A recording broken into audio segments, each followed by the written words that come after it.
French, like the red, rosé. Where in the world is Carmen Sandiego? Let's do it with a scenario where you're sad about the past. Where in the world is Carmen Sandiego? Let's do it with a scenario where you're sad about the passing of Carmen Sandiego. She's passed away already? Yeah, she passed. Well, then I know where she is.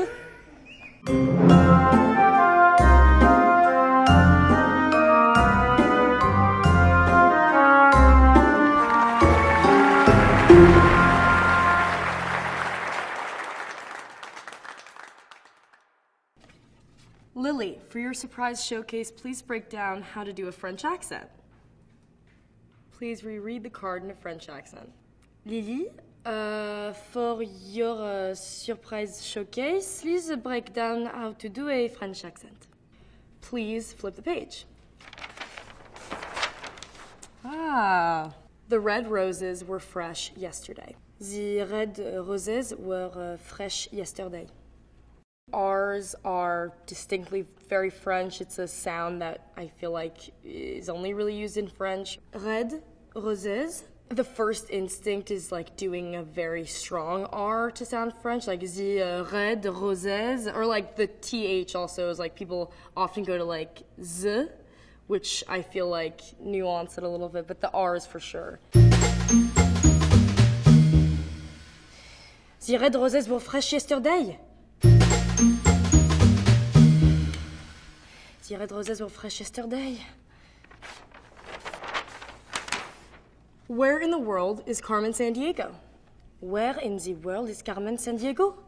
The W's aren't quite as articulated, I feel like, as like the R's or the TH's. But I feel like what's interesting with this one is like a word like Diego, since it can be like it's a name as well. That to me is like one of the words that you can just kind of say like how you would say it in French, like Diego, because that's just the name. And Carmen, too, is like a name, so you would just say that, how it is. Some words you can just say the French version of, because that's what they would be anyway.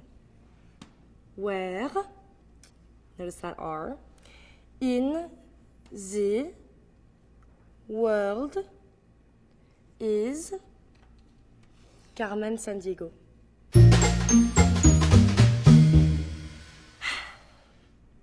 Where in the world is Carmen Sandiego?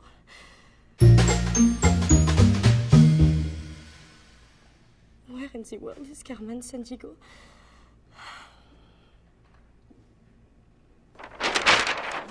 Professor, if we heat the solid too quickly, won't it sublimate? Professor, if we heat the solid too quickly, won't it sublimate? I feel like the French have a sound for their pauses, or for our pauses, which is just kind of like, which I guess is universal, but it's very prominent in French language. A professeur, it's almost like you're looking for the other word, you're waiting for it to come to you, and so you're doing something in the interim. Also, what's interesting about this one is, notice the H in heat kind of disappears when you're doing it in a French accent.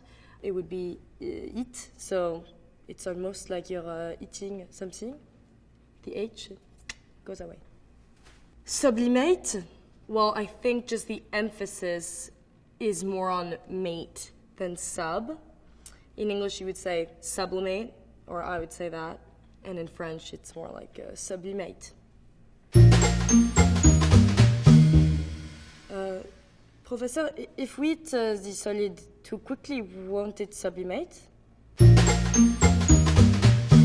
Professor, if we eat the solid too quickly, won't it sublimate?